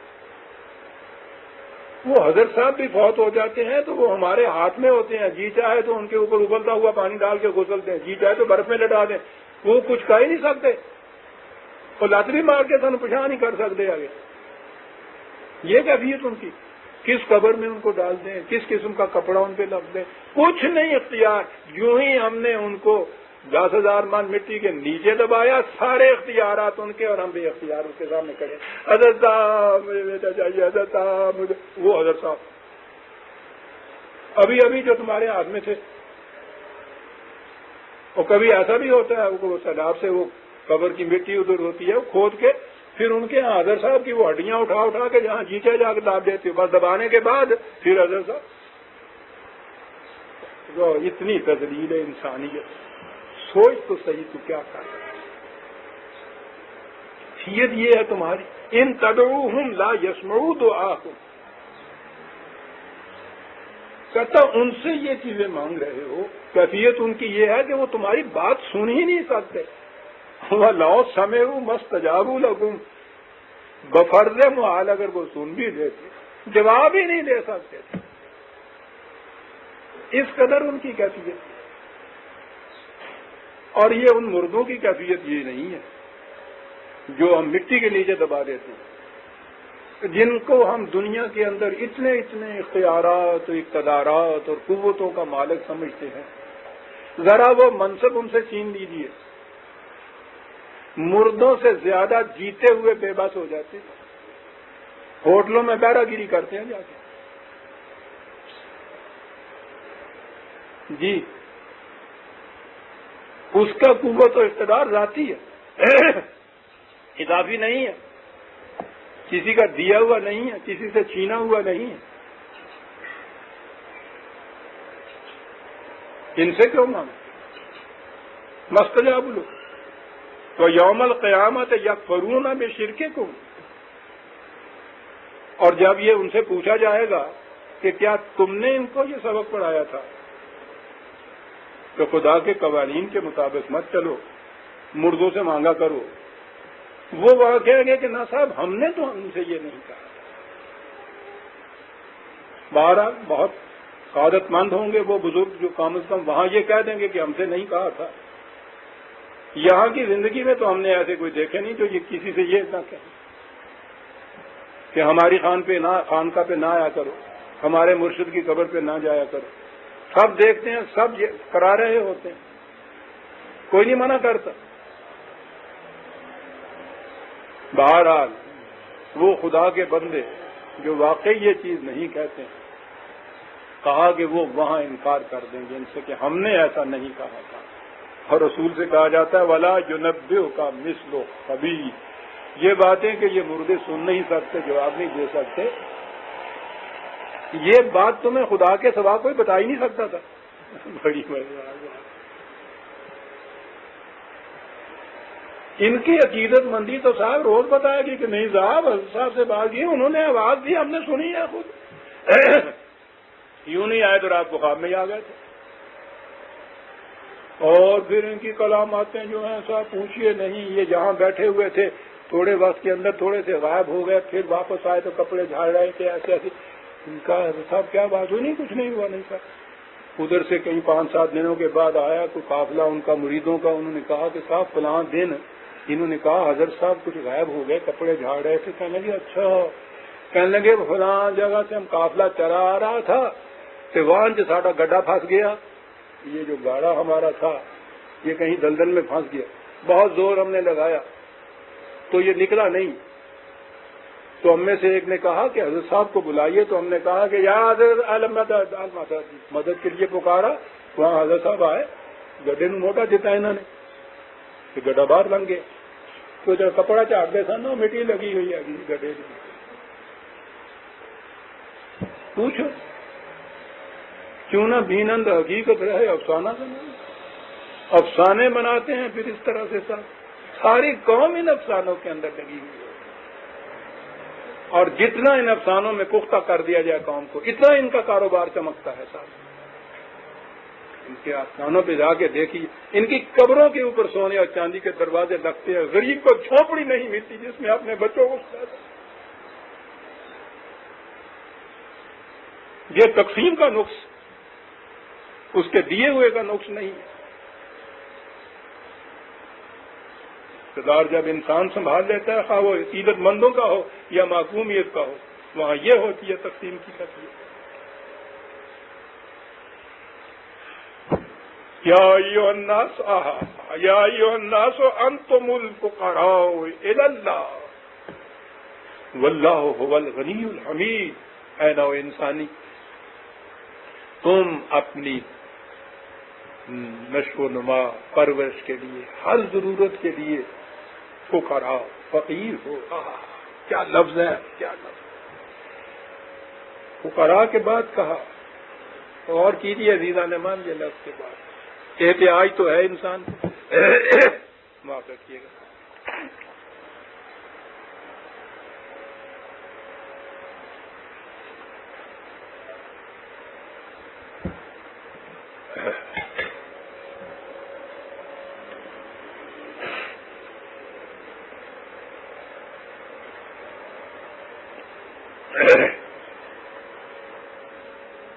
دنیا میں ایک دوسرے کے تعاون کی ضرورت ہے. احتیاج تو ہر ایک کو ہے.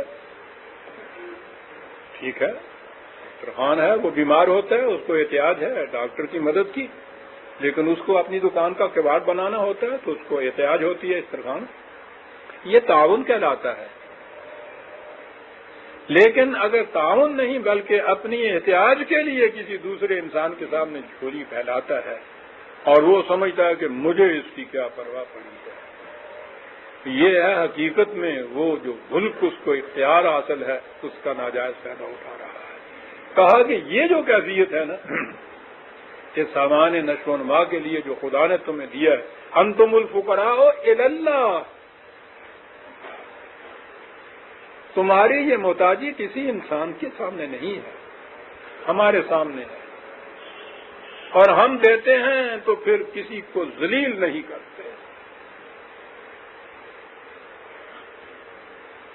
فقراء، فقیر، فقر. ہمارے ہاں تو پھر یہ فقیر، پھر فقر و فاقہ، یہ سب کچھ ہے. یہاں نشو و نما کے لیے عربوں کے ہاں عام پانی کی تو کمی ہوتی تھی، نخلستان میں بھی. یہ جو ہم درخت یا پیڑ اگاتے ہیں تو ان کے نیچے تھوڑا سا ہی صحیح ایک گڑا کا گول سا تھال کہتے ہیں اس کو، پانی کے لیے معلوم نہیں اور زبان میں کیا کہتے ہوں گے. وہ ہے نا، ہر درخت کے نیچے ذرا سا کھود دیتے ہیں، اس میں پانی بھر جاتا ہے تو وہ زیادہ وقت کے لیے رہتا ہے، وہ زیادہ وقت کے لیے نیچے چلا جاتا ہے، ورنہ پانی تو آتا ہے اور بہہ کے آگے چلا جاتا ہے. تو جن درختوں کو زیادہ خرابی کی ضرورت ہوتی ہے نا، ان کے گرد گرد اتنا سا تھالا سا بنا دیتے ہیں، گڑا سا بنا دیتے ہیں. اس کو کہتے ہیں فقر، کہ بہتے ہوئے پانی کے لیے تو تھوڑا سا حاصل ہوتا ہے اور اس میں پوری نشو و نما نہیں ہوتی. اتنا سا اس درخت کے لیے کہ جو زیادہ وقت کے لیے بھی اس کی نشو و نما پائے. باقی جگہ اگر نہ بھی بارش ہو یا پانی نہ ہو تو اس کے تھالے میں وہ پانی رہے بد وقت ضرورت ہے. کیا ہم دیتے ہیں تو اس طرح دیتے ہیں کہ بہتی ہوئی ندیاں بھی دیتے ہیں اور اس کے بعد تمہارے ہاں تھالے جو ہیں ان میں بھی پانی بھر دیتے ہیں. لیکن اس کے لیے الی اللہ نظام خداوندی جو ہے اس کے تابع یہ کرو. اپنے لیے تم بند باندھ کے نہ پانی روک لو دوسروں کو، اتنا سا پانی جس میں وہ تھالے کی قسم کی چیز ہو، فقراء اللہ، اور اس کے بدلے میں معاوضے میں واللہ هو الغنی الحمید، ہمیں کوئی احتیاج نہیں کچھ، یعنی یہاں تعاون کی بات نہیں ہے کہ ہم تمہارے لیے یہ کچھ کرتے ہیں تم ہمارے لیے یہ کچھ کرو. تعاون تو عجیب قسم کا ہوتا ہے نا، میں تیرے دانے چابنی ہے تو میرا منڈا کھڑا. میری بہنیں اردو والی شاید نہ سمجھے، یہ تعاون ہوتا ہے. وہ دانے چاپ رہی تھی نا، کہتی ہے کہ لاؤ کام بانٹ لیں، میں تمہارے دانے چبا دیتی ہوں، تو میرا اتنے میں لڑکا کھلا، تو میرا کچھ کام کر میں تیرا کچھ کام کر نہیں. یہاں تو تعاون اس طرح سے ہوتا ہے،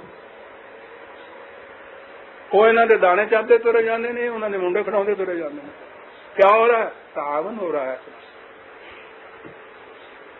تعاون دینے والا هو الغنی الحمید، استغنا ہے اس کو، تمہارا محتاج نہیں ہے. اور اس کو تو اس کی بھی ضرورت نہیں ہے کہ دیا ہے تو اس کی تم تعریف کرو. اس کی ذات ایسی ہے کہ حمد و ستائشوں کا پیکر ہے، مرکز ہے، محتاج نہیں، تمہاری ستائش کا بھی محتاج نہیں ہے. آہا جیوندا رہو، تیرے بچے جیوندے رہیں، تیرا تھوڑا، وہ اس کی بھی ضرورت نہیں ہے، سوال نہیں. غنی حمید، اقتدار اور قوت چاہتے ہو، انسانیت، نوع انسانی، ہیومینٹی ہزاروں لاکھوں کروڑوں سال سے اب تو یہ کہتے ہیں چلی آئی ہے، چلی آ رہی ہے، تسلسل کے ساتھ چلی آ رہی ہے. اس کے خلاف اتنے عناصر کام کر رہے ہیں اس خارجی کائنات میں. کسی ڈاکٹر سے پوچھئے تو پانی کا گلاس آپ کو پینے نہ دے، اگر وہ مائکروسکوپ ہوتی ہے وہ یوں لگا دے تو گلاس بھرا ہوا کیڑوں کا آپ کو نظر آئے. ایک سانس میں جتنے آپ جرثومے میں ہلاکت انگیز لے جاتے ہیں اندر، کیفیت اس کے باوجود نوع انسانی ہے کہ وہ کارواں در کارواں چلے آ رہی ہے. اس طرح سے کہا یہ ہماری ربوبیت ہے کہ اس کے باوجود تم اس طرح چلے آ رہے ہو. یہ نہ سمجھ لو کہ تم بڑے فنے خاں بنے ہوئے ہو، اپنے زور بازو کے اوپر یہ کر رہے ہو، یہ ہمارا انتظام تھا اس کا. ورنہ ان یشاء یذھبکم ویات بخلق جدید، ہمارے اقتدار کی تو یہ کیفیت یہ ہے کہ اگر ہماری مشیت میں ہو، ایک فرد نہیں، ایک قوم نہیں، پوری نوع انسانی کو معاف کر دیں اس کرۂ ارض سے، اور اس کی جگہ ایک دوسری مخلوق لے آئے. جیسا قرآن نے کہا ہے کہ تمہیں ہم اس سے پہلے جو مخلوق تھی اس کی جگہ لے کے آئے تھے، وہ جن کو جن کہا جاتا ہے، جو نگاہوں سے تمہاری اب اوجھل ہو چکی، ایکسٹنکٹ ہو گئی جسے کہتے ہیں. اس سے پہلے مخلوق تھی. پوچھئے اینتھروپولوجسٹ سے بھی، وہ بتاتے ہیں کہ اس سے پہلے انسانوں کے کس قسم کی مخلوقات تھی. وہ تو درمیان میں جو لنک ہے چیمپئنیز اور انسان میں، اس کی تلاش میں لگے ہوئے ہیں. بہرحال پہلے ایک مخلوق تھی، قرآن کہتا ہے اس کی جگہ تمہیں لائے تھے. تو ہمارے لیے یہ بھی مشکل نہیں ہے کہ پوری کی پوری نوع انسانی کو یہاں سے معاف کر دے، تمہاری جگہ کوئی دوسری اور قوم لے آئے. ہم تو یہ کر سکتے ہیں، لیکن یہ کر سکنے کے باوجود ہم تمہاری ربوبیت کرتے چلے جا رہے ہیں. تم سرکشی اختیار کرتے ہو، گالیاں تک بھی دیتے ہو، کوئی بات نہیں مانتے. ہمیں ذرا غصہ نہیں آتا. یہ ماں کی محبت ہے، خدا کی، باپ کی نہیں. بچے کو کوستی بھی چلے جاتی ہے، بعضوں کا تھپڑ بھی لگاتے چلی جاتی ہے، اور پھر دودھ کا سرچشمہ بھی اس کے منہ میں دیتی چلی جاتی ہے. پینا کہ نہیں پینا؟ اس کی ڈانٹ بھی اس قسم کی ہے، کہتا ہے کہ ہم یہ نہیں کرتے تمہارے خلاف. وما ذلک علی اللہ بعزیز. پھر یہ بات، یہ کوئی مشکل بات نہیں ہے ہمارے لیے، بڑی آسانی سے یہ کچھ ہم کر سکتے ہیں. باقی رہا یہ یاد رکھو، قانون ہمارا جو ہے دوسرے کو دینے کا، جسے آپ اقتدار کہتے ہیں کسی کا، قانون یہ ہے، یاد رکھو، انسانیت کا، وَلَا تَزِرُ وَازِرَةٌ وِزْرَ أُخْرَىٰ. ہمارے قانون کی روح سے اگر چلتے ہو تو پھر یہ ہے کوئی بوجھ اٹھانے والا کسی دوسرے کا بوجھ نہیں اٹھائے گا، اپنا اپنا بوجھ اپنا اٹھانا پڑے گا۔ اور یہاں سارا نظام باطل جو انسانوں کا ہے وہ یہ کہ خود یہ کوئی بوجھ نہ اٹھائیں، سارا بوجھ دوسرے کے اوپر لائیں۔ سیکھ رہا ہے وہ، چلا رہا ہے، لاتے چلے جا رہے ہیں دوسرے پہ لاتے۔ جب پوچھا جائے کہ یہ تو چیخ رہا ہے، چلا رہا ہے، اوکھا جو ہے وہ پنجابی کا لفظ، لیکن عجیب محاورہ ہے۔ جو پوچھا ہے نا کہ صاحب یہ تو دیکھیے نا چیخ رہا ہے کہ بابا خدا کے لیے بس کرو، مرا میں کچھ کام کرو، میرے دل میں جو کچھ لگا رہے ہو، میں تو نہیں اتنا بوجھ سہا سکتا۔ وہ کہنے کہ وہ کچھ نہیں ہے، میری گال نہیں سنی تھی۔ اونٹ اڑیندا ہی لدیندا ہوں، اونٹ کی کیفیت یہ ہے کہ لاتے جاؤ وہ اڑانا جو کہتے ہیں نا دعائی مچائی ہوتی ہے۔ کبھی اونٹ کو دیکھیے جب اس پہ بوجھ لاتے ہیں وہ دعائی پائی ہوئی ہوں انہیں، لیکن وہ اونٹ والا کچھ نہیں سنتا اس کی دعائی کو، کیونکہ وہ کہتا میری عادت یہ ہے بوجھ لو تو اڑا ہی ہوں کہ نہیں تو کچھ کیا۔ آہستہ آہستہ یہ لادنے والے بھی سمجھ جاتے ہیں کہ انہوں نے عادت ہی ہے جناب، انہوں نے نہیں سنی دی، لاتے لا تزر وازرۃ وزر اخرى۔ ہمارے قانون مکافات میں یہ صورت، کوئی کسی کا بوجھ نہیں اٹھائے گا، یاد رکھو۔ وَإِن تَدْعُ مُثْقَلَةٌ إِلَىٰ حِمْلِهَا لَا يُحْمَلْ مِنْهُ شَيْءٌ وَلَا كَانَ ذَا قُرْبَىٰ۔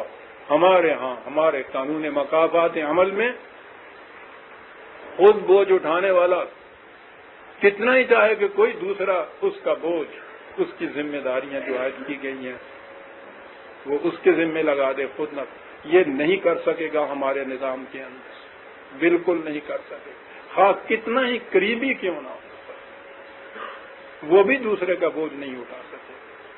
صحت جو اپنی خراب کرتا ہے اسی کی صحت خراب ہوتی ہے، دوسرا اس کے لیے ہمدردی کے الفاظ کہہ سکتا ہے، کوئی دوائی وغیرہ کر سکتا ہے، جو درد اس کو ہو رہا ہوتا ہے وہ درد نہیں بانٹ سکتا، وہ تو اسی کو ہو۔ اور جو صبح کی سیر کرتا ہے، ورزش کرتا ہے، احتیاط کرتا ہے، اس کی جو صحت بنتی ہے، کتنا ہی پیارا بھائی اور بیٹا کیوں نہ ہو، وہ اپنی اس صحت کو اس کی طرف منتقل نہیں کر سکتا۔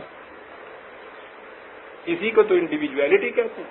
ہر فرد، اس کے ہر عمل کا اثر اس کی ذات پہ ہوتا ہے، کسی دوسرے پہ نہیں ہوتا۔ تنذر الذین یخشون ربهم بالغیب واقاموا الصلاۃ، کہتا ہے یہ بات جو ہے فوراً ہی نہیں پتہ چل جاتی کہ خراب ہو رہی ہے، یہ بن رہی ہے۔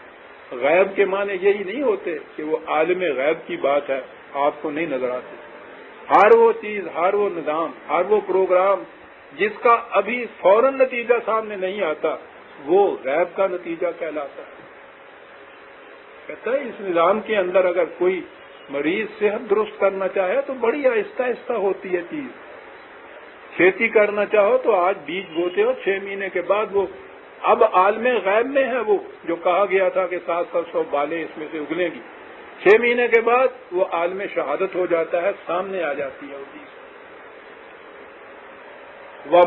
میں اقام الصلاۃ کو یہاں چھوڑ رہا ہوں کہ صلاۃ کے متعلق متعدد بار اس درس میں آ چکا ہے، آتا بھی جائے گا۔ بات اگلی ہے، وَمَن تَزَكَّىٰ فَإِنَّمَا يَتَزَكَّىٰ لِنَفْسِهِ، جو اپنی ذات کی نشو و نما چاہتا ہے وہ جو کچھ کرے گا اس کی اپنی ذات کی نشو و نما ہوگی۔ یہ جو بوجھ تم کہتے ہو کہ دوسرا اٹھا لے گا، نہیں اٹھا سکے گا۔ کتنی پوری فوج تیار کر دو، صبح پی ٹی کرنے والی، اچھا کھانے والی، بالکل تن و من توانا، اور اگر چاہو گے وہ اپنی صحت کو تمہاری طرف منتقل کر دے، خواہ تم کمانڈر ان چیف کیوں بھی نہ ہو، نہیں ہو سکے گا۔ من تزکیٰ فإنما یتزکیٰ لنفسہ، جو بھی نشو و نما اپنی کرتا ہے وہ اپنی ہی ذات کے لیے کرتا ہے، یاد رکھو۔ تم اس کی چیزیں چھین سکتے ہو، یہ بڑا فرق ہے عزیزان من، بات کہیں دور چلی جائے گی۔ میری چیز اور میں، میرا جو کچھ ہے اسے تو کوئی سب دوسرا چھین سکتا ہے، میں کو نہیں چھین سکتا۔ اور جس دن آپ نے میں کو دے دیا دوسرے کو، اس دن آپ انسان نہیں رہے، حیوان کے درجے پہ پہنچ گئے۔ پانی پانی کر گئی مجھ کو قلندر کی یہ بات، جب جھکا تو غیر کے آگے نہ مان تیرا نہ تن۔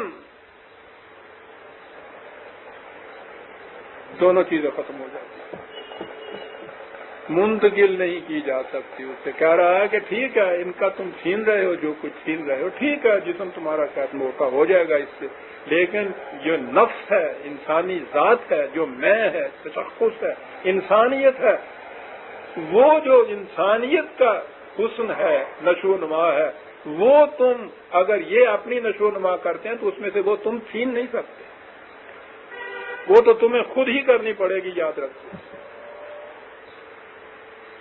وَإِلَى اللَّهِ الْمَصِيرُ، یاد رکھو آخری پناہ گاہ جہاں جا کے فیصلہ ہونا ہے، وہ تو صرف خدا ہی کا مقرر کردہ معیار ہے، تمہارے معیار نہیں ہے جو تم مقرر کرتی ہو۔ اور یہ دونوں جو ہیں، ایک کی ذات کی نشو و نما ہو رہی ہے، دوسرا جو ہے دوسرے کی سبھی چیزیں چھینتا ہوا چلا جا رہا ہے، اس طرح سے اپنے نفس کو، اپنے آپ کو موٹا کرتا چلا جا رہا ہے۔ کہتا وما یستوی العام والبصیر، دو گروہ ہیں دنیا کے اندر اس قسم کے، اور دو کبھی یہ برابر نہیں ہو سکتے۔ قرآن کریم ازداد سے اپوزٹ چیزوں کو سامنے لا کے مفہوم کو واضح کرتا ہے، کہتا دیکھا تم نے اندھا اور آنکھوں والا کبھی برابر نہیں ہو سکتا، ولا الظلمات ولا النور، روشنی اور تاریکی کبھی برابر نہیں ہو سکتے، ولا الظل والحرور، دھوپ اور چھاؤں کبھی برابر نہیں ہو سکتے۔ اور اسی طرح سے وما یستوی الاحیاء ولا الاموات، زندہ اور مردہ انسان کبھی برابر نہیں ہو سکتے۔ یہ چلنے پھرنے والا زندہ اور قبر کے نیچے مردہ نہیں ہے۔ زندگی سانس لینے کا نام نہیں، تیرا دین نفس شماری، میرا دین نفس گدازی۔ زندگی سانس لینے کا نام نہیں ہے عزیزان، زندگی شرف و تکریم انسانیت کی نشو و نما کا نام ہے۔ یہ نہیں ہے تو مردہ ہے، وہ زندہ نہیں ہے۔ ولا الاموات ان اللہ یسمع من یشاء، کہتا بات اب یہ ہے کہ تم کہتے چلے جاتے ہو سنتا کوئی نہیں ہے، سنے گا وہ جو سننا چاہے گا، خواہ تمہاری محفل میں بھی کیوں نہ بیٹھا ہوا، سننا نہیں چاہتا خیال ہی کہیں اور ہے، سنے گا وہ جو سننا چاہے گا۔ وما انت بمسمع من فی القبور، قبروں کے اندر جو ہوں ان کو تو کیا سنائے گا۔ یہ نہیں قبرستان کے اندر جا کے بات مت کہو مردے نہیں سنتے، یہ چلتے پھرتے مردے سارے، یہ سب قبرستان ہے عزیزان من، بستے ہوئے انسانوں کی زندگی نہیں ہے۔ بستے ہوئے انسان تو وہی ہوں گے جن میں شرف و تکریم انسانیت موجود ہو، انسانیت زندہ جن کی ہوگی۔ یہ تو حیوانی زندگی ہے ہماری، کبھی زندگی ہے ہماری، بھیڑیا بھی جیتا ہے، بکری بھی جیتی ہے، ہم بھی سانس لیتے ہیں، انسانیت بھی ہے۔ تو اس لیے کہا کہ جن کی یہ کیفیت ہے کہ ان کی انسانیت زندہ نہیں ہے، وہ کیا سنیں گے اس بات کو۔ ان کو کہا یہ قبروں کے اندر ہے، تمہارا کام ان انت الا نذیر، کیا بات ہے، تمہارا کام یہ نہیں ہے کہ مردوں کو سنا سکو، وہ سنے گا وہ جو سننا چاہے گا، تمہارا کام یہ ہے کہ یہ بات کہتے چلے جاؤ، ان کو بتاتے چلے جاؤ کہ اس سے تمہاری تباہی آئے گی، اس سے تمہاری ہلاکت ہوگی۔ ڈاکٹر دوائی لے کے ڈائریکشن اس پہ دے دیتا ہے، اس کے حوالے کر دیتا ہے، پھر اس کے بعد مریض کی وصیت شروع ہوتی ہے، جی چاہے پیے جی چاہے نہ پیے، جی چاہے اس کی ہدایت پہ عمل کرے جی چاہے نہ عمل کرے۔ میں یہ شخص تیرا کام یہ ہے کہ بتا دے تو ہلاکت اس میں ہے، زندگی اس میں ہے، اس کے بعد ان کے بعد تمہارا کام انا ارسلناک بالحق بشیرا ونذیرا۔ یہ پھر جو 24ویں آیت سورہ فاطر کی ہم آئندہ لیں گے۔ یہ آج کا درس سورہ فاطر کی آیت 23 تک ختم ہوتا ہے۔ ایک اعلان بھی ہے، ربنا تقبل منا انک انت السمیع العلیم۔